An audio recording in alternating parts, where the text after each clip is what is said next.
An innocent or unsophisticated young woman, especially in a play or a film. Okay, fair enough. Alright. We learning. Playing the easily influenced ingenue. Ingenuous. I sighed, offering a reassuring smile. It would not be fun having tea with such a conservative man, but there was nothing insurmountable about it. Oh, don't worry about me. I can play dumb when I need to. I spent my whole life appearing less dangerous than I really am. I should be able to pretend just this once. He might have some nasty surprises down the line, however. He nodded with a gleam of pride in his eyes. I trust you then.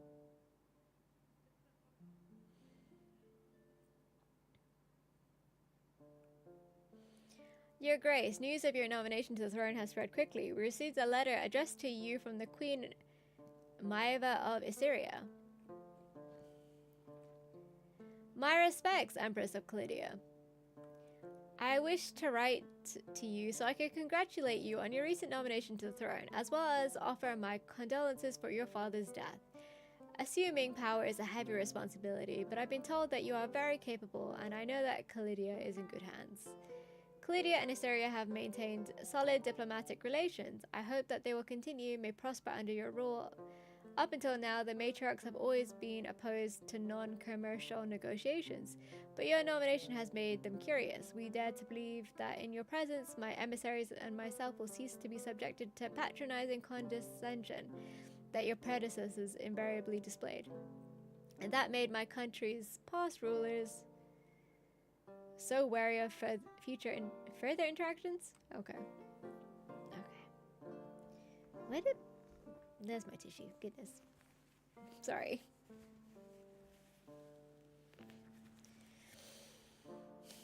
The god whispered to me that your ascension to the throne signals the dawn of a new era for the continent. Therefore, I wish to support you as much as I can.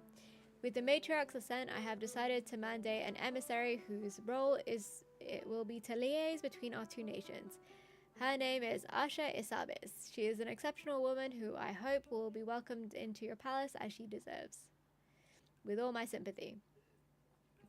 Naeva, Queen of Assyria.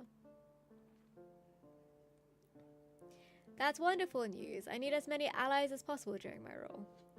Indeed, diplomacy is a delicate art, but it's fundamental for Calidia's prosperity. You'll need to woo the neighboring countries and ensure their goodwill towards us. Goodwill. The diplomacy is not available in this demo. How dare you! But we'll talk about that later. For now, we'll have a coronation to organize.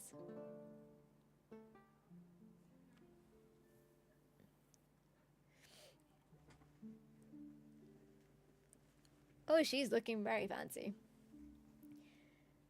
The big day has finally come. Impatient and nervous, I paced my bedroom while checking my hair and my outfit for the umpteenth time. Nothing was easy as per usual. I was supposed to display poise, elegance, and grandeur, all while remaining humble. Alright then.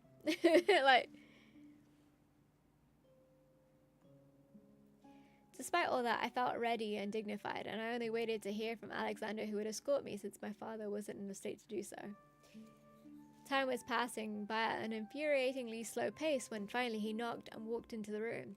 Clad in his ceremonial attire, that armor and the pompous cape that went with it didn't suit him, and I suppressed a smile when I saw him squeezed into it. Ready, Your Grace? Almost timidly, I nodded while he politely bowed to let me pass in front of him. Then he followed suit, respectfully walking one step behind me. Her Grace, Lydia de Terranfell, Princess of Calidia, Duchess of Terranfell, Lady of Vermont, blessed by horror.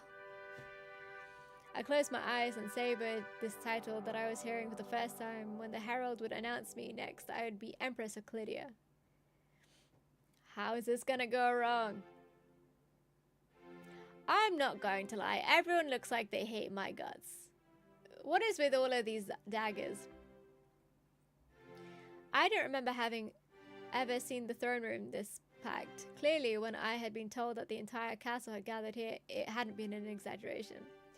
To try and hide my nervousness, I walked at a slow pace, my head held high, my eyes leveled at the throne. But my curiosity slowly got the better of me. While I tried to remain as dignified as I could, I let my gaze wander discreetly in search of familiar faces. Alden, of course, stood right next to my throne, his face impassive, but his eyes bright enough that I could see the pride reflected in them. Robert was there, my future crown already held in his hands. Just make sure to stab them before they stab you. Literally! That's how it has to go. He did his best to appear as imposing as his functions required him to be. In the noble section, I recognized Leona Volder, surrounded by his family, conversing with other nobles who were vaguely familiar to me. To my surprise, I also spotted Theodore leaning against a pillar, his gloomy aura seeming to hold people at bay so that he wasn't drowning in unknown faces. As I passed by her, Marjorie gave me a smile and I felt her perfume reach me, calming me despite its loud scent. Finally, the last step stretched before me and I suddenly realized I couldn't hear the crowd's hubbub anymore. The only sound was my heart beating in my temples. Ceremoniously, I knelt in front of the throne that was still forbidden to me. Soon I had cause to praise whomever had the brilliant idea to place a small cushion under my knees. The blessings were proceedingly at an infuriatingly slow pace. I listened to them with only half an ear, but I still displayed my most serious and focused face to honor the solemnity of the ceremony. The day before, Robert had asked me if I wanted to celebrate tradition by taking the name of one of my predecessors, or if I would rather start my own dynasty.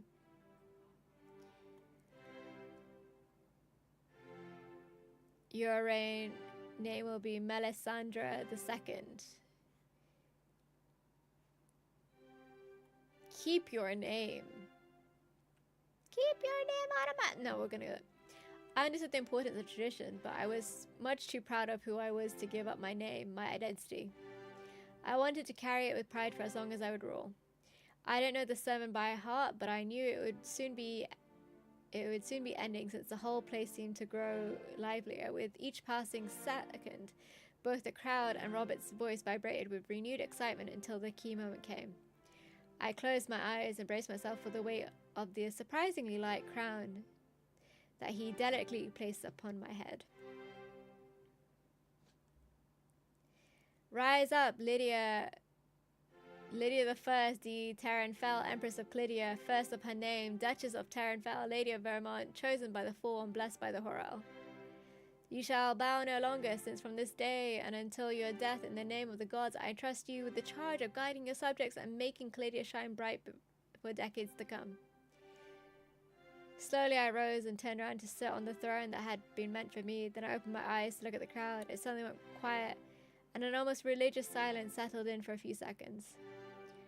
Long live Empress Lydia the First. Alexander's voice resounded next to me, oddly loud, and it shattered this almost dreamlike moment. Cheers arose from all sides in a spectacular chaos. The general enthusiasm was contagious, and I caught myself smiling, waving at the crowd with a bit too much vigor. Oh, we made it. We didn't end up dying, you know? Your luck has been modified.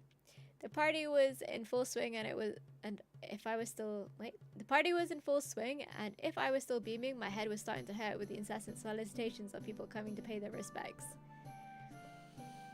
You should empty this glass into a flower pot and ask one of the servants to pour you grape juice instead.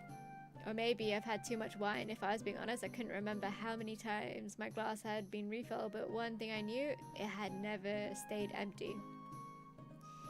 Even if Marjorie was probably right, I pouted. Come on, Marjorie, am I not allowed to have a bit of fun? It is my coronation day after all. She shook her head with a tender smile. You can't do this precisely because it's your coronation day, sweetheart. Some people might be subtler about it than others, but everyone is watching you and judging. She was right, and I knew it. I had let myself relax perhaps a bit too much, and carried away by my enthusiasm. That acknowledgement didn't stop me from heaving a deep sigh of despair. Well, I didn't come here to coddle you. I know you're perfectly capable of managing the situation. I just wanted to officially congratulate you. No one deserves this title more than you, and you'll make an incredible empress. Her face sparkled with pride and affection, and I felt my heart melt under her praise. Her opinion had always mattered a lot to me.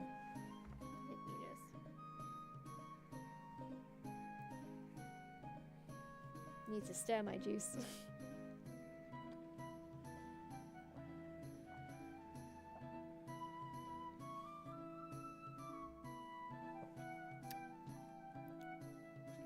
I hesitated for an instant, but finally I let myself gently hug her, making sure not to spill my glass on her in the process. Thank you, Marjorie. Thank you for everything. She kindly stroked my hair, and I stayed in her embrace for a few moments, just long enough to regain control of my emotions, which were threatening to make me cry. She gently patted me on the back to remind me of my duties, and I finally let go of her, my face now wearing a more neutral expression. Go on, sweetheart. I won't keep you any longer. People are queuing to talk to you. She was right. As much as they tried to hide it, many people stood nearby waiting for an opportunity to pounce on me as soon as I'd be free. The quickest to mark was a young woman I'd never seen before. One look at the pretty dreadlocks she sported decorated with small golden jewels told me her background. Magnificent coronation, Your Grace. Her melodious accent convinced me I was right, and I flashed her a courteous smile. Thank you, Lady Asha, are you not? She seemed surprised for a second, then her face lit up. Well, I'm flattered you recognized me before I could even introduce myself. I don't know who spoke of me to you, but I do hope they said good things. She gave a small laugh as if to brush off this pleasantry, which I knew had a much deeper meaning. After all, I had indeed heard a lot about her, both from Queen Maeva, who had warmly recommended her to me, and from Robert, who had tried to paint her as an ungodly heathen and temptress the minute she had set foot in the capital. Oh goodness, not the man of God being like, she is a heathen. Of course, your queen keeps showering you with her praise. Then allow me to return her kindness and tell you how fantastic Maeva is. She'll make a formidable ally. Her familiar way of talking about her ruler made me quirk an eyebrow, but I didn't mention it. After all, Assyrian customs were much different from ours, and her relationship with the queen was none of my concern. As long as she didn't use the same casual tone while talking about Caledian nobility, there'd be no issue. In any case, I do hope Caledia is to your liking, Lady Asha. Unfortunately, I still haven't had time to visit your beautiful lands and to taste your many specialties, therefore, the question may be a bit premature. She gave me a smile, but it didn't reach her eyes, which made me see that her answer was an elegant way to not speak ill of the place without lying. Oh goodness, she hates it here. Now that it was my castle and my nation, it did upset me a little, but I couldn't be mad at her for finding the place a bit drab. My father had never had a keen eye for interior design. I was about to ask her more futile questions when Robert stepped into the space between us. The gesture was overtly rude, but his position allowed him to act in that manner, and I turned away from Asha to listen to what he had to say. Your Majesty, please forgive me for interrupting, but I must speak with you on the topic of the utmost importance. He barely hid the dirty look he gave Asha. She understood the message and gracefully curtsied. I'll go breathe some fresh air in the gardens, if you excuse me, Your Majesty. I mentally took note of where to find her if I wanted to continue the conversation and bowed to her in lieu of goodbye.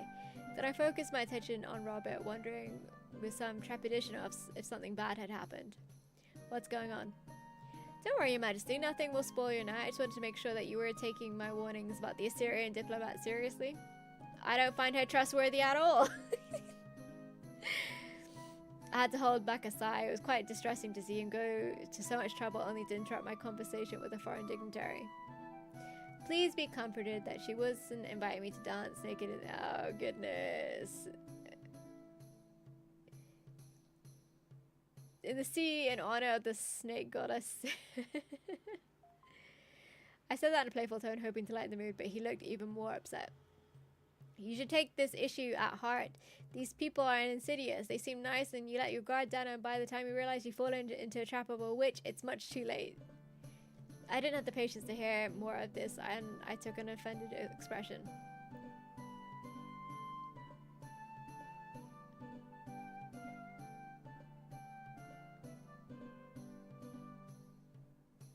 My faith for the fool was sincere, and I was truly offended. I'd always rely on the gods, and I couldn't tolerate anyone implying that my convictions were unsteady. All that I'm so easily influenced, especially given the importance of the order with Caledia. Shrouded in righteous anger, I gave Robert a withering look. Do you believe my faith could be easily shaken, High Priest? Taken aback, he immediately softened and apologized profusely, and I relaxed and turned.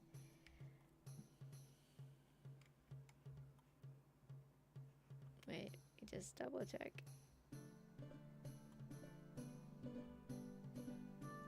I think we are going to take another break to run an ad so that people's watching doesn't get disrupted, and we'll be back.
Alrighty, we are back again. Ad break done.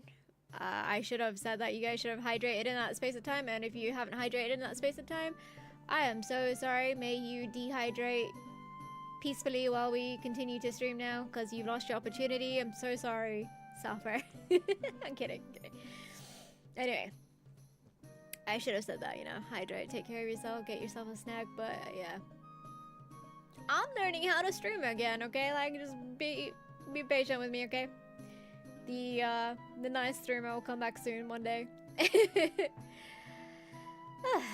I'm taking notes of your worries, and I promise I'll be careful, but you must also understand that you simply cannot say such things about foreign guests, especially not in public. Yes, that's right, Lydia. Be mad. This could have serious diplomatic consequences. He scowled once more, but didn't say a word, politely bowing instead. I understand, Your Grace. A short silence passed between us before he turned away, mumbling something about the prayers he had to make. For the first time of the night, I found myself alone and no one came to talk to me, perhaps for a fear of getting caught in the fallout from this tense conversation. I enjoyed the respite and decided to go talk to... Let's go speak to the people that don't like me. Theodore. Because Asher seems nice. Alexander's Alexander, but Theodore's the one who looks like he can't wait to see Lydia die. Mr. Grumpy. Very eloquently put, Lydia. He wasn't hard to spot since he was nonchalantly leaning against a wall in the most deserted corner. Are you just a loner all the way around? Most deserted corner of the throne room, snubbing the drinks as well as the buffet. Why are you snubbing the buffet? What's wrong? A few ladies were ogling him, but they didn't dare come close, and I could understand them. His gloomy face wasn't inviting me to chat with him either, but as Marjorie had reminded me, these kinds of parties weren't meant for my own enjoyment. Yes, you throw these parties, you get coronated to be miserable. This is a fact. And that's why we're going to talk to someone who hates our guts. They too were tools of the political game. It mattered to strengthen my bonds with the Faram, and even more to show the court that our enmity was now in the past. Lost in the thoughts, he didn't seem to see me until I leaned back on the cool marble wall right next to him. The party isn't to your liking, my lord of Faram? If you were surprised he didn't show it, he raised his eyes to meet mine before scanning me from head to toe. I'm not particularly fond of these displays of vanity, no. Oh, aren't you the most popular guy in the room? Goodness, okay. That was certainly a take on things, but it didn't give me much room to react. I grew thoughtful as I considered what I should say, unsure how to communicate with someone this closed off. The idea struck me that when I heard the tune of the waltz floating through the air, I immediately straightened up. You should invite me to dance. It was worth it, if only to see his stunned face. In fact, he seemed so shocked that his scowling gnome-like mask... Girl said his scowling gnome-like mask disappeared, making him look surprisingly fragile. I beg your pardon? You said it yourself. We're in the middle of a show and appearances are everything. I can see that you're not willing to chit-chat, but people are watching. Neither you nor I want the court to think that the crown and the Faram are still at odds, so shall we dance? That is, unless you don't know how to dance, of course. He hesitated, but my last comment seemed to tick him off, and he dryly dusted off his jacket. Drilly? Of course I know how to dance. Well then, prove it. This time I didn't leave him a choice. I curtsied as if I had just accepted his invitation. He looked at my hand with suspicion, as if simply touching it was going to burn him. Ah, yes. Girl's acid. But finally he took it and led me a bit further towards the center of the room where other guests were already dancing. I was almost surprised to find his behavior was so cold that part of me expected his skin to be freezing. Like, so you just imagining that he's like a vampire or something, Lydia? Out of curiosity, as much as out of defense, we were given much more room than necessary, and the other couple stepped aside or completely left the floor to observe us. My talent as a dancer were alright, but they weren't extraordinary. I felt nervous despite myself as I tried to keep my head high and my back straight, as dignified as possible. You're suddenly very tense for someone who threw a tantrum to be Yeah. Of course he had felt it, and his smile, sincere for once, showed that he had fun teasing me. That made me grumble. Just lead properly, will you? I heard a hint of a laugh while we waited for the right measure and slid into the dance with surprising fluidity. He wasn't lying. He knew how to dance very well. Despite his badly positioned hand, a bit too high and not firmly enough to properly lead me, I could anticipate his movements with ease. He was a good guide, and his own gestures were precise and gracious. On the other hand, I was glad that everything was working out, but on the other, it bothered me a little to acknowledge his merits. Compliment him. Make him tighten his hold? Girl, relax. But I knew I must not let my pride dictate my behavior, and I was here to strengthen our bonds after all. Well, it seems you weren't bragging. You're an excellent dancer indeed, Theodore. My compliment seemed to catch him off guard almost as much as my invitation to dance had. I felt him falter for a second, and he had almost lost the perfect rhythm he had led us to so far. You're not so bad yourself. Oh, it's the start of a romance. That's good. I knew this was the best I'd get out of him. I smiled while he led me to a slightly stiffer twirl. Neither of us opened our mouths until the last measure played, and we finally separated in an elegant curtsy under scattered applause. Yes, applaud me because I am royalty. Gosh.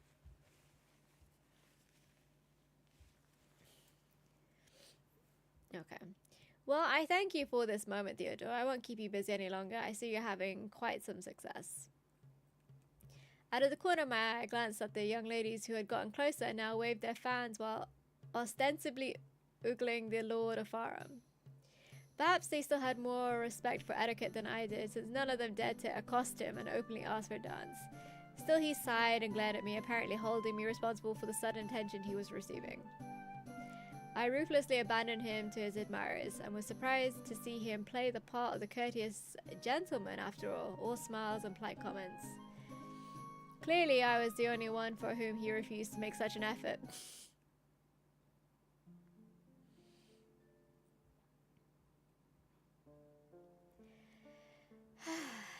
Your Grace, as you surely know, an essential task that comes with your role as ruler is to listen to your subjects' petitions. They've accumulated since your father's death, and even before. He was never very fond of the duty. Now that you've been crowned, you'll need to dedicate them a fair share of your time. It's especially important because the other advisors and myself have gotten used to lodging petitions on matters that require attention but do not fit into the council's agenda. I'm ready. Explain it to me.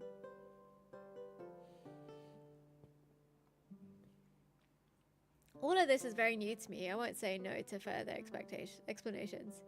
Petitions are matters that require your informed judgment, whether they pertain to trials, grant requests, or other various issues.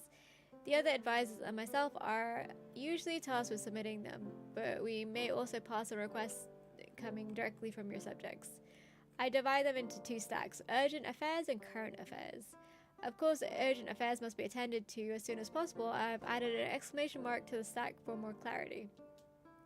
As long as the urgent affairs haven't been dealt with, as long as all urgent affairs haven't been dealt with, I won't give you any current affairs so as to not distract you with futile matters.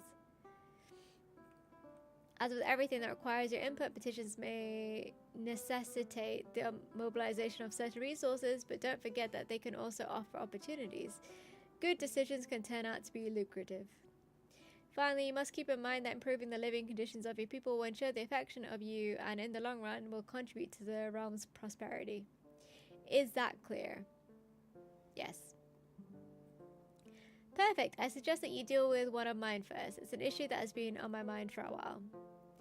He took a moment to rummage through the items on the table before handing me a sealed parchment roll. Here you go. Well done. I'll let you study that on your own and go about your business. Feel free to go through more of them so you can grow familiar with the process. You'll be informed of their outcome in due time. Yes, okay. Even if the crown is yours, I'd be wary of your bastard brothers. For some, an illegitimate son is far better than a woman. And I... So just because I'm a girl, I wouldn't want the nobility to use this excuse so they can rid of you the first chance they get. I've tasked the masters of murmurs with investigating them. At the moment, it seems that most of them live a modest life as craftsmen or servants, but the simplest minds can be the easiest to sway, especially since you haven't established any bond with them, which means that nothing will stop them from betraying you. I suggest dealing with the issue in a permanent way. Why is Alden's suggestions always to kill people?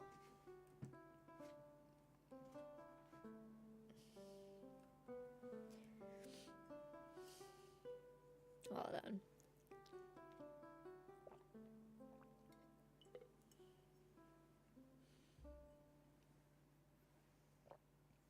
You're right. It's best not to take any risks. Though I loathe these methods, I can't risk a civil war or coup. I've given too much of myself to end up like that. Had them assassinated. As long as they haven't done anything to me, I refuse to let paranoia get the best of me and have them assassinated. However, I do recognize that my half brothers are a threat, and I believe we should definitely keep an eye on them. Assign spies for each of them, and we'll decide how to react if they start plotting against me. I refuse to become a tyrant like my father and to let paranoia trap me into a spiral of violence. So, I'll take the opposite approach. I'll make them happy, which should ensure that they don't have any desire to take my title from me or cause me harm. Send someone to ask them what they want and do your best to No, we're gonna put spies on them. We're gonna waste resources on this. Killing is always... No, yes, you can't kill everyone. You gotta stop at some point. We're gonna assign them spies. Your Grace, all our spies are in place, and for the moment they haven't noticed anything suspicious. Following the first report, I've decided to set up increased surveillance around Aaron Villis, who appears to be having a fling with the daughter of the local lord, and Yassine Lacordonia, as he is at the Count of Borough. Oh goodness! I'll keep you updated on the situation. It's okay, well, fair enough.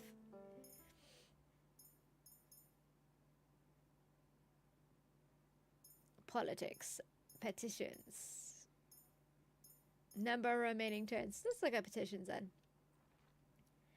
Good morning, Your Grace. In need of support, I take the liberty of writing to you despite the borders that separate us, hoping that you will not take offense. Following a painful illness, my father, the Grand Duke Edgar de Bellarius, recently died. May his soul rest in peace. As his only direct heir, I would normally receive his titles and lands, but some cousins of the family have decided otherwise. Since I'm not married, these dear cousins argue that there must be a patriarch for the family to run smoothly. Of course, my father's title and possessions are all they care about, and they have no use for me.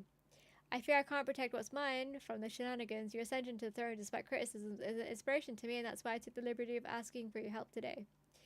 I know that Caladia's influence in my country is limited due to the animosity between our two nations, but I have no doubt that you are a resourceful woman who will be able to offer me valuable advice, if not involving yourself on my behalf. Very respectfully, with my sincere friendship. Lady Alma de Bellarius, the Grand Duke.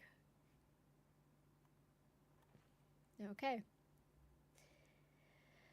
I understand your position too well. It's true that my opinion carries little weight with the administrations of Vargas, but everyone knows how slow your country is administratively. If your cousin's request were to disappear, it would give you so much more time to firm up your position. A piece of paper is easily lost, so have faith in your lucky star. Beyond the complex laws of inheritance, it's often those who have the means to assert their rights. This is going to cost a lot. Who have the means to assert their rights, who get what they want. A show of strength will convince the Emperor that you are the most suitable person to take over the estate. I'll send you some resources that will help you in this process. I trust you'll return the favor when you've obtained what is rightfully yours. I sympathize with your difficulties. Unfortunately, as you pointed out, I'm not welcome in Vargas. We are going to make a decision of spending a lot of resources. We don't have a lot of coin, but we are now going to send out... Yeah. We're doing it. Your Grace, I don't know how to express my gratitude. I cannot describe the look on my cousins' faces when I arrived, flanked by my guards and the magistrate's good graces, thanks to a few well-placed gifts and with uncompromising information to soften them up. I've been able to recover the title and lands that were rightfully mine, and my cousins have now become very kind in hopes of scrounging up a few favors, so I will be able to protect my inheritance as my late father wished.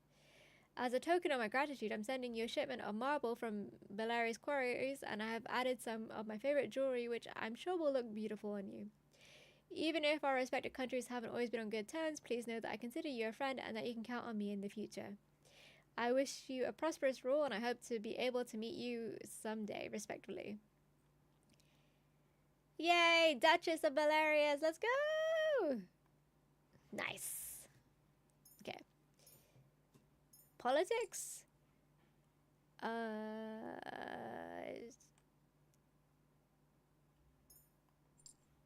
I think politics is fine for now. Your Grace, the scholars would like to expand the Academy of Astaroth in order to welcome more aspirants. Their numbers grow every year, and besides, the Dean would like to extend the duration of some training courses as our knowledge in some fields have deepened and become more detailed over time. The scholars have raised the required funds thanks to several generous donors, but since the Academy is located in the very middle of the capital, its expansion requires raising some of the shops and lodgings that have been built around it. The people are not thrilled at the idea. Of course not.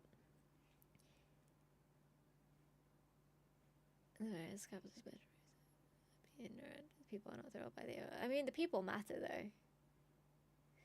With or without your help, the Academy will prosper, but it's always good to foster as one friendship. High Priest Robert. Oh, it's Robert. I see. Displacing a few stalls and lodgings is a small price to pay to expand our academy, thereby increase the splendors of our influence throughout the world. I enact a decree to authorize the expansion.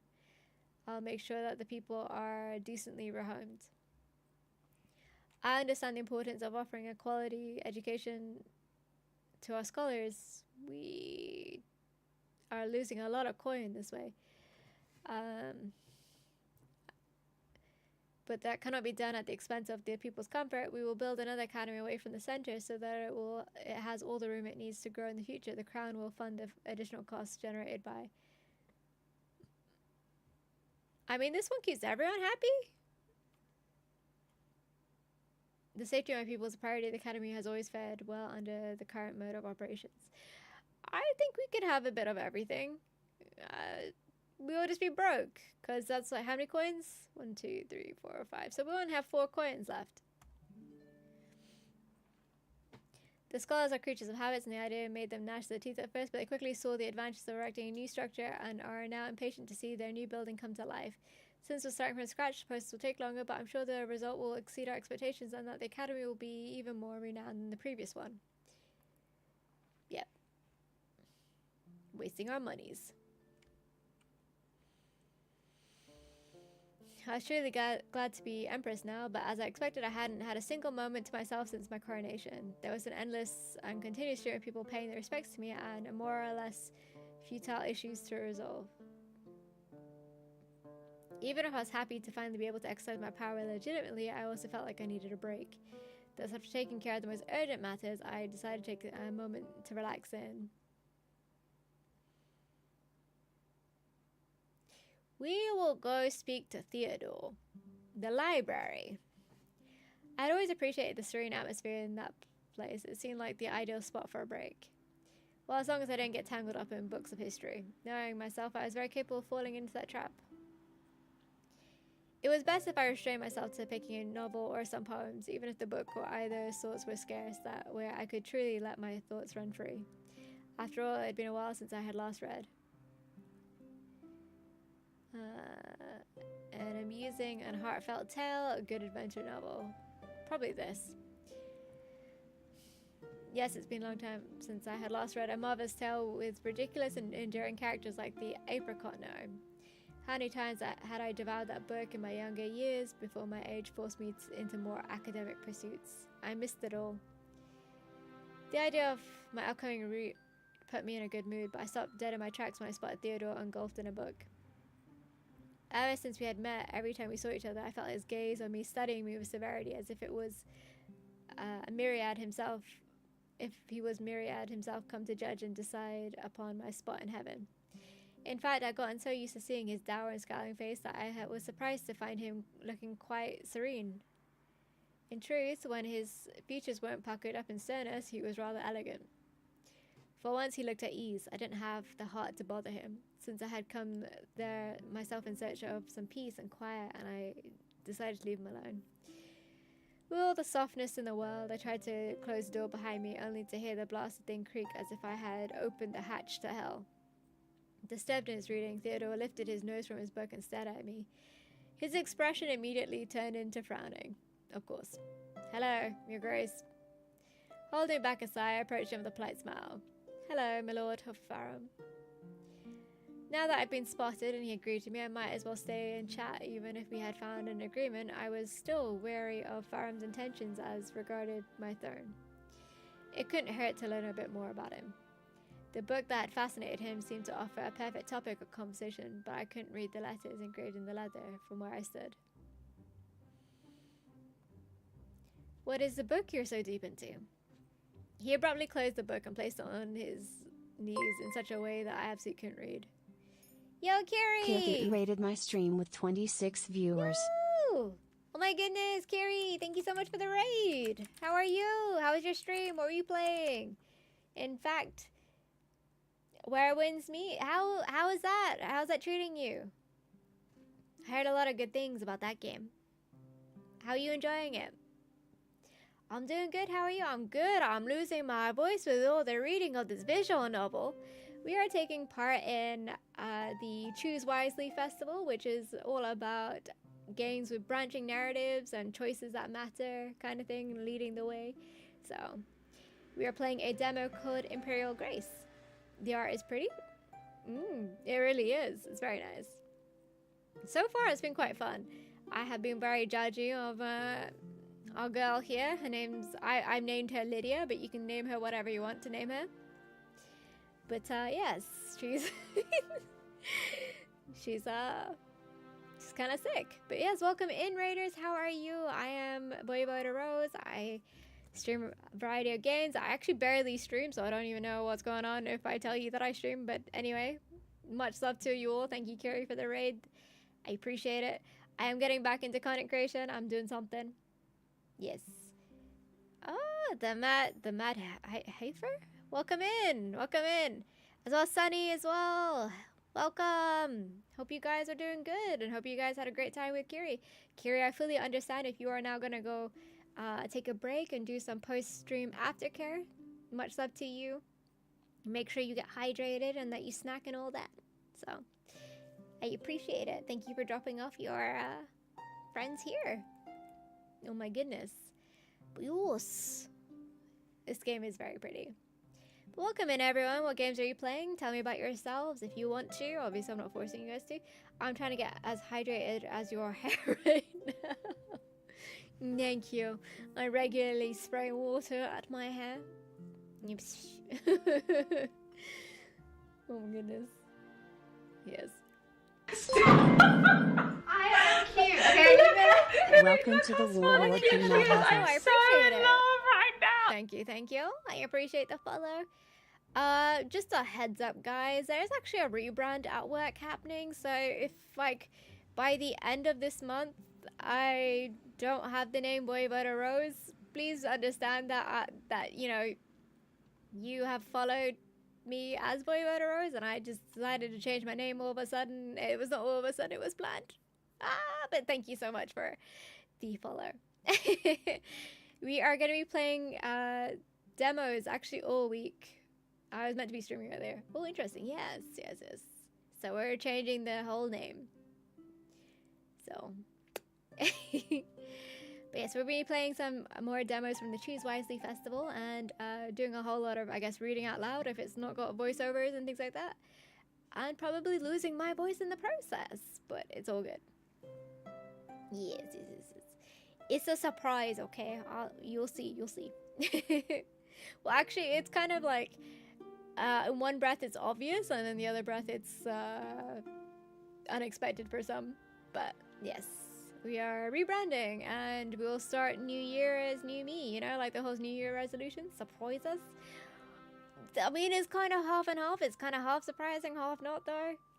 Anyway, I realized after so many years of being Voivode Rose that no one can really say it, so it's time to make it easier for everyone.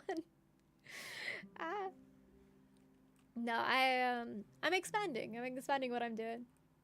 So that's actually the real reason for rebranding. It's not because it's difficult, but it's just to be able to expand better and do a bit more on content creation as a whole kind of like ecosystem. Anyway, this guy closed his book because I asked him what he's reading, so he's not happy with us, and I'm trying to make friends with someone who's a sourpuss, and yeah, it's not going well. So he abruptly closed the book and placed it on his knees in such a way that I absolutely couldn't read the title. I mean, just tell us what the book is called. That's none of your business. Of course you have all the attitude. His attitude was exasperating, but I chose to give him a teasing smile. Oh, were you by chance reading an indecent book? Everything in my tone suggested I was joking, but he seemed to take it quite badly and sat upright, his expression upset. Ayel, welcome in. Is that how you say your name, by the way? Ayel is from the development team for Sinistoria, or she's the developer, or I'm actually assuming it here, right? But tell me about tell me about yourself. Yes, but anyway. Let me do the thing before I presume everything and I get everything wrong. But yes, Sinstoria, I'm butchering everything. Sinstoria are the developer for Imperial Grace, the game that we're having a lot of fun with. Yes, I'm the lead dev, I'm right out the game. Honestly, I'm having a lot of fun. I'm more of like a let's make bad decisions types of vibe, so I've kind of just spent my resources on not killing people, then killing people, you know. But it's been fun. Yes, anyway. Thank you and welcome in. I'm so sorry. I was meant to stream this earlier today, but a lot of things came up and we are now kind of like, well, almost 3 hours in. 2 hours and 37 minutes with some breaks in. Hold. But yes. It's so cool. Either way. Can you tell me more about like Imperial Grace, or just for chat's purposes as well as my own? Because, you know, what's the best way, like, what inspired you, actually? That's actually what I wanted to ask. So anyway, we were talking to Theodore, the sourpuss, and he said we were joking. You know, we said it's an indecent book. He seemed to take it quite badly. Game of Thrones, obviously. Yeah. I love that, though. I love that. But he seemed to take it quite badly and sat upright, his expression upset. Oh, come on. It is very improper of you to suggest such a thing. Well, because I'm the Empress, it's improper now? Oh, goodness. It's very... my sense of humor is perfectly intact. Wait, hold on. Let me just go back a second. It's very improper of you to have so little sense of humor. Goodness, I knew I skipped over something. There we go. My sense of humor is perfectly intact. So you're questioning my etiquette? I never said anything of the sort, but what if I did? I took a deep breath and held back the scathing retort about to escape my lips. After all, I was the one who had started this conversation, hoping to smooth our relationship, even if I would have paid good money to see him lose that superior and smug expression he liked to display. In any case, it makes sense that you'd still have things to learn. You weren't ready for it. You had a cat situation?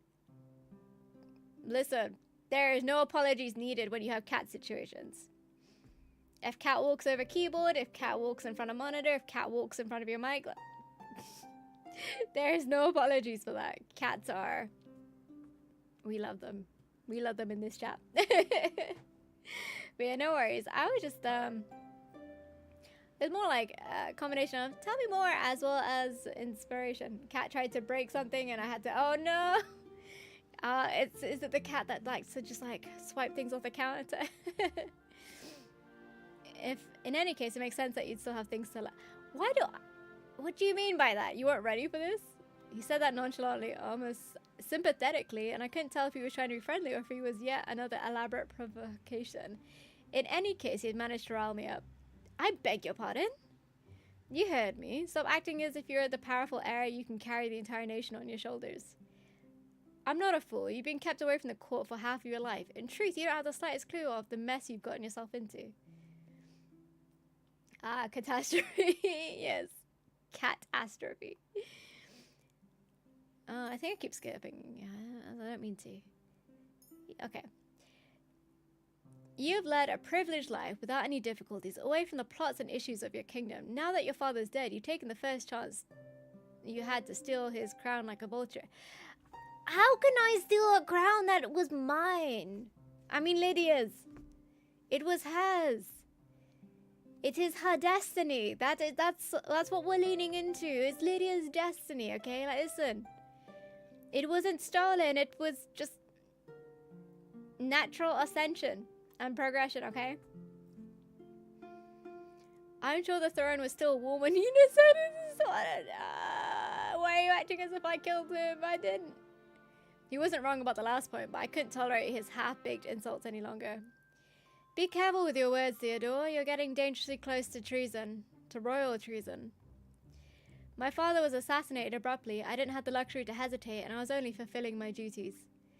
Although I was seething inside, I had to stay firm and to make sure not to raise my voice too much, which would only have discredited me. Your father was assassinated because he was greedy for power, because he was cruel, and because over time he had made too many enemies to count. You're his flesh and blood. What could possibly convince me you're not like him? That you're truly acting out of duty?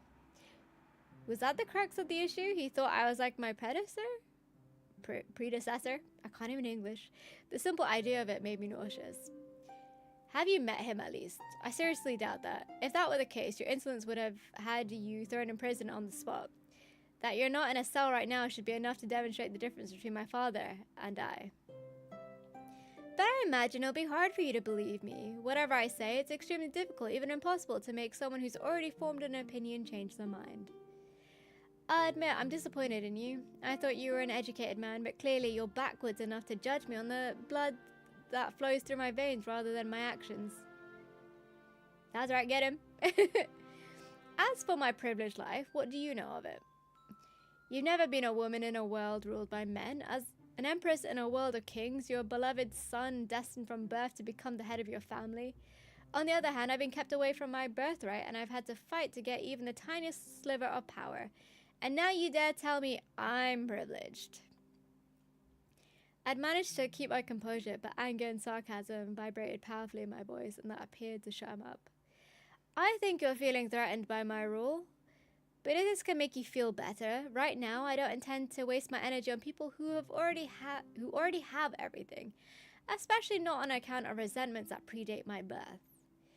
The changes I make, I will make them for my people, for the farmers who work my lands, and for the women and children who will forge the future of the empire. Reminding myself of my own convictions had calmed me down a bit. I felt my body relax while I continued.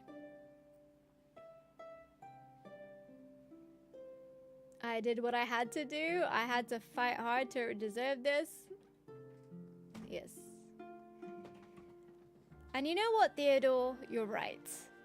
I'm more than happy to be Empress. It's a dream come true, a dream I'm not sure if I like the option I picked. A dream for which I have fought because I wanted to earn this position. You think I'm naive that I believe ruling is easy, even though wearing the crown still won't stop people like you from questioning my legitimacy.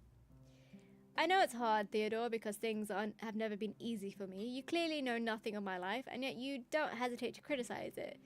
Before you presume to tell me I have a lot to learn, you should consider expanding your own knowledge. Even if I had calmed down, I still felt out of breath and my heart beat too loudly in my chest. Rather proud of my tirade. She's like, yeah, that's right, I rinsed him. I was going to gracefully turn around and leave him there, astounded, but he recovered much faster than I thought. With a peaceful gesture, he put down the book he had been holding on his knee on the table, and then he got up so he could better take a bow.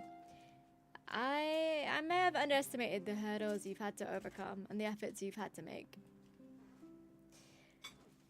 I hadn't expected him to admit he was wrong rather than attacking me again. I stayed quiet. Things haven't been as easy as you've implied for me either. Majesty, life in Ekshahir is harder than you think. But I suppose it would be hypocritical of me to act offended now. His tone had softened, but I was still on the defensive. Nonetheless, I tried to make my voice sound as neutral as possible. You suppose right. I believe in hard work and in what is earned through sweat and tears, and even if I'm still unsure of your abilities, you're right. I should at least give you a chance to prove your worth. I'll rule with dignity because that is where my duty as empress, my duty as an empress, not because I believe I have anything to prove to anyone, especially to you. Of course. Since I didn't want to throw fuel on the fire, I didn't reply, and he bowed before leaving the library, accompanied by the insufferable creaking of the door. Oh. Hold on a second. Drink some more juice.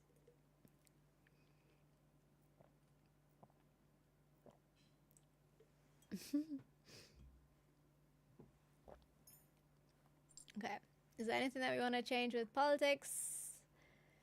People, 25, nobility, 10, money, 4. We are really low on money.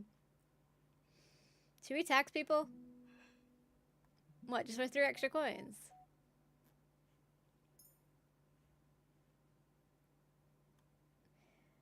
What was your favorite moment so far? I won't lie, it was her reaction to the news of her father being assassinated. I know it's like a very serious moment, but the way that I was like, why didn't it happen sooner? Kind of energy. Kind of, it caught me off guard. I liked it though. We need money. Offerings. Ah, yes. Offerings. Low. To the priests. Restricted. Money free. Goods, nobility. Less goods. Lose people. People offerings 5. Ah! Okay.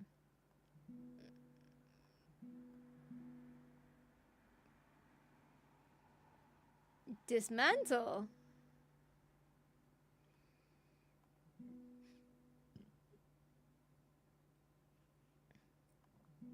I think it's probably best not to spend so much money because we really have been spending our money kind of recklessly, just paying off everyone. Diplomacy, cordial, active, money, cordial.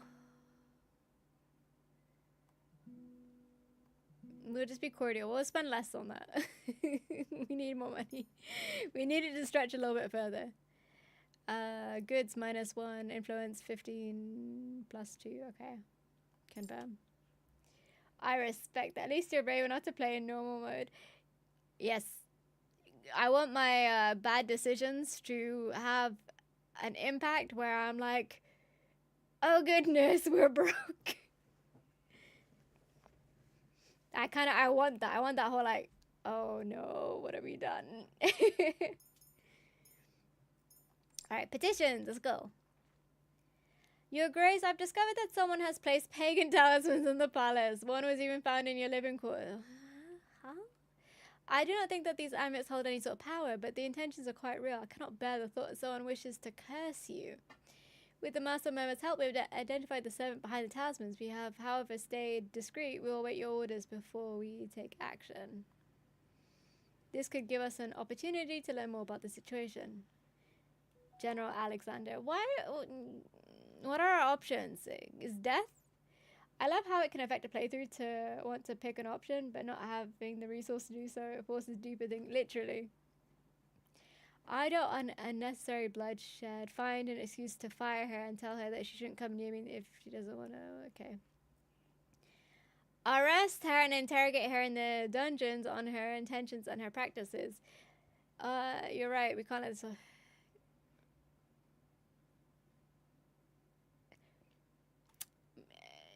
What if it was like all good intentions? Obviously, I'm not asking for spoilers on that front, but like I'm gonna like. But what if it wasn't a big deal? But I kind of want to go for the free option because I know I have quite a bit of this, but I don't want to. I want to be careful. We're gonna interrogate in the dungeons.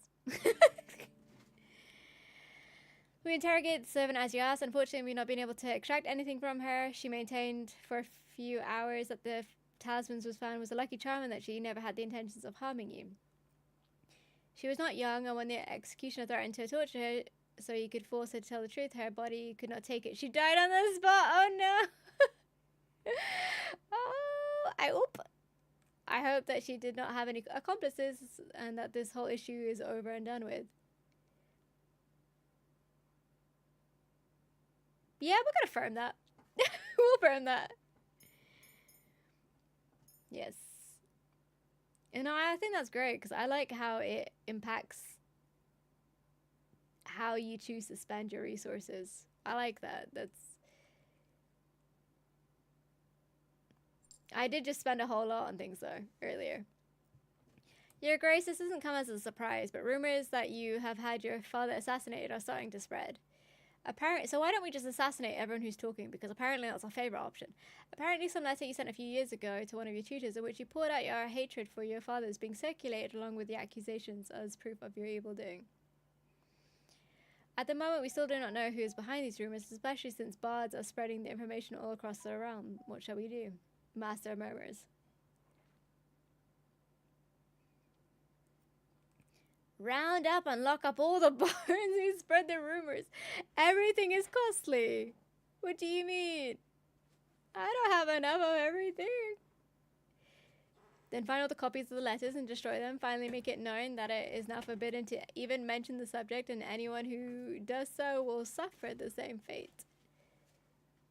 Oh, we have enough of this, sir. The rumor is already making the rounds. We might as well use it to our advantage. I'll announce that I haven't murdered my father, but that I despise him, and that this hatred means I wish to be a very different ruler than... I mean, that's kind of like... His death is a gift that has been presented to us by the four. Everyone feared him if they didn't hate him, and in this way we should find support amongst those who criticized him. I wonder who could have started Sano agents to investigate the former tutor's residence.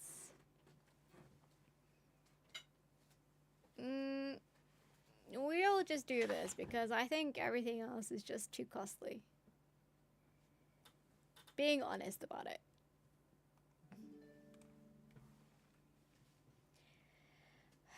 -15 nobility. Oh no. Your straightforwardness and your aggressive approach to these rumors has taken your enemies by surprise. It does not matter who spread the rumors. They have lost a lot of their influence, even if a few obstinate fools still believe them. The nobility, however, did not appreciate the brutality you displayed. They accused you of harming etiquette by admitting such hatred towards your predecessor and father. Nevertheless, if the people are still but doubtful, your words seem to have touched their hearts, and it seems that they like you more now. Well, that happened that way. The day passed by in a blur, all similar to each other. New petitions to manage new events, to participate in, influential people to flatter. I never had any illusions. I had always known that in my life as an empress would be mainly paced by paperwork and diplomatic discussions, but sometimes it got a bit much. I knew the decisions I was making could change lives and minds, and I hoped that under my rule my kingdom would prosper, but I couldn't see the results of my hard work after a mere few weeks. I had to settle for little victories, and sometimes I caught myself hoping for anything to disrupt my day. Unfortunately, nothing seemed to be on the cards. Your Grace, would you have a few moments to spare me? Startled out of my daydream, I looked at the unfinished letter in front of me and pushed it aside to give my full attention to the Master Murmurs, who removed his hood after closing the door. Of course, I'm all ears. Today, a wandering caravan coming from Vargas was attacked by bandits while they were crossing the Elm Bridge. The merchandise was stolen, the guards were killed, and the people in the caravan are now being held hostage to ransomed. By the fall, that's awful. I was now used to be the one who must find solutions. I immediately started going through them in my mind. That bridge is a strategic location. It should have been better protected. We'll send men over there, and I'll ask Marjorie to send hers as well. Her men are closer by. They should be able to secure the area and limit the disruptions to that heavily trafficked commercial road. And put a bounty on these bandits. I'll have to find the hostages and deal with their captors as decisively as possible. Patiently, he let me finish, but as I saw his expression, I realized there was more to it, and I frowned. Is there something in particular that I should know about this caravan, Master murmurs? Softly, he nodded. Amongst the captured people was one of my agents, a master of spying and infiltration. He had been in Vargas for a few months to keep an eye on a family of nobles, and he was urgently coming back with some vital information. Does it have anything to do with my father's assassination? Do you think Vargas is guilty of it? No, at first glance there's no connection. Your father's assassination is still under investigation, even if I have to admit that at the moment we're somewhat stalled. Then what is this about? That's precisely the issue. I don't know. Apparently, it was crucial information. My agent has always been excessively prudent. He feared that his mail might be intercepted, and therefore he was reluctant to send me written information, even if our messages are always coded. So you're telling me that one of our spies who infiltrated Vargas has been captured not far from the border while he was coming back with information of the utmost importance, and that you have no clue what it is? Finally, now that the fool had decided to grant my wish of a little more excitement, I started regretting wishing for it in the first place. The situation didn't bode well. That's correct. Like you, I do find this coincidence suspicious, but we can't be sure of anything. If they just wanted to cover their tracks, they could have simply killed him right there and then, as well as the guards. Maybe they just got rid of the body. We can't exclude the possibility, but we've received a demand of ransom addressed to his family like the other 4 hostages. I don't know. Well, in that case, we have to clear up the situation quickly. Do we have other agents stationed in Vargas who could try to learn what our spy knows? A few, yes, but I'm afraid that they won't be discreet enough if they were to approach the same people. The decision is yours to make.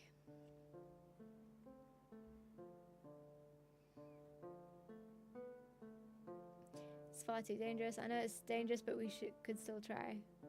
What are we trying? Yeah, we'll let the agents stay at their current posts. I think it would be a safer choice indeed, Your Grace, even if I'm dying to find out what it's all about. What shall we do with the bandits? I took the time to think and weigh my options before making a decision. Do we have any information whatsoever on the bandits? If they are who they pretend to be, they've been active all over the territory and always follow this pattern, but we know little about them. For the time being, we have no idea of their whereabouts or who their leader is.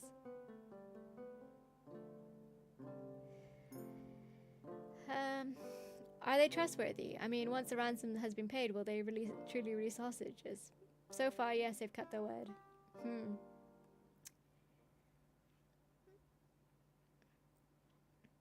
That's a lot of coin. We can't continue letting these bandits live on our land, even if they're known for being trustworthy. I mean, I have more of this than I do of... I feel like picking this and then our people and that agent being killed, but I don't know. For the time being, we have no proof that this was a setup. We have to believe, at the very least, that our agent will be alive. We can't continue letting these bandits live on our lands, even if they're known for being trustworthy. I absolutely do not trust them. I don't want to pay ransoms all over the place. Pretend to pay the ransom, but trap them. At least we'll have fewer bandits on our hands if our agent is already dead. 3. I've been pondering to make a shorter demo for a streamer. It's a lot to read out loud for one. I mean, but it's good to get like a grasp of it with the prologue and everything. But I do think that on the flip side, yeah, a shorter demo could definitely be a little bit less straining on the voice. However, I'm not complaining. I'm enjoying it. My voice will be complaining though. So I'll send you an invoice for my voice. I'm kidding. At least we'll have a fewer bandits on our hands. I think this is the one. Could go with the... oh shit. No, that's not what I wanted to pick. This is one. I misclicked. This is one. Very well, Majesty. I'll go talk to Alexander, prepare an ambush. We'll keep you appraised of the situation's evolution.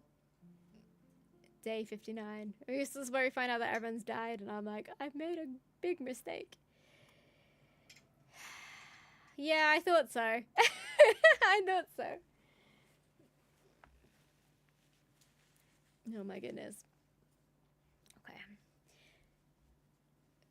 Foresight. You know, it just... I knew it.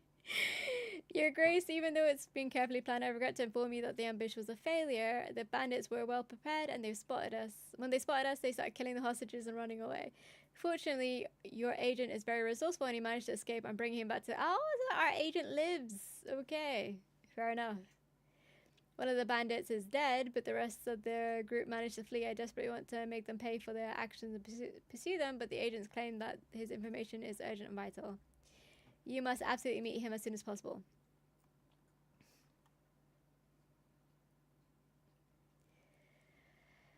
Unable to sleep, I got up to take in a bit of fresh air at the window. As much as I told myself there was no point in speculating before I got the spy's report, I couldn't stop the foreboding I felt.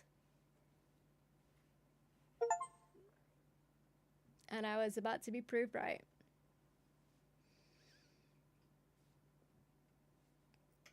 Hey, let's go. Well, that's the end of it. Thank you for playing Imperial Grace demo. We hope you had a great time. If you haven't already, you can join our Discord. Ooh, okay. I'm doing it. I'm doing it. Joining. Yes. Yes, yes, yes. Okay, there we go. Okay. And, oh goodness, close that. But yes, so... oh, that was a lot of fun. I actually liked how our Empress, Lydia, or whoever you've named the Empress to be in anyone else's demo and playthrough, I like how she's not so like, oh no, fragile kind of vibe. She's very just like, no, I will snap back. I went on a tirade on Theodore. Goodness, I liked it. I'm gonna add that to my wish list. I really enjoyed that. Anyway, it's been 3 hours now. Ayel, thank you so much for putting this onto my agenda. I appreciate it so much. Everyone should go check out Imperial Grace and possibly wishlist it if you were interested in, if you're interested, or if it piqued your curiosity. Words are hard. If it piqued your curiosity, go wishlist it. I enjoyed it. I'm very happy with playing this, and I'm so glad that it got put to me. So I'm very happy.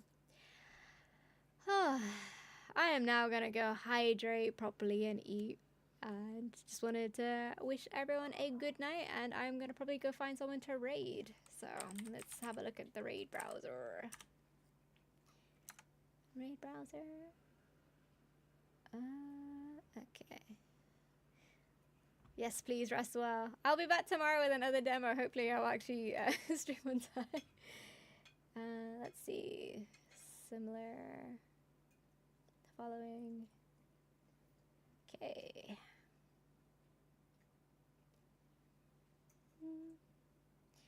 We're gonna go raid Chezzy. She's nice. Go check her out. She's playing Arc Raiders at the moment. Very wholesome girl, so. Which games are you playing tomorrow? Let me actually quickly check the schedule. Actually, hold on.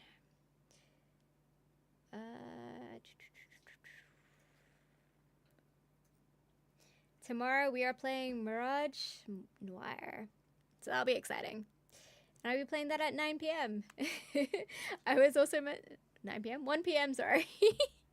Oh goodness, my brain is mush. It's been a very long day. Work kind of just ate into everything. But yes, I love this game. Oh, sick. Okay, you already played. Nice. Okay, I'm excited. I'm excited. All right, we're going to go raid Chezzy. Be nice, be good. There's no raid message. But anyway, take care. Everyone hydrate, eat well, be good, sleep, get your rest, all sorts.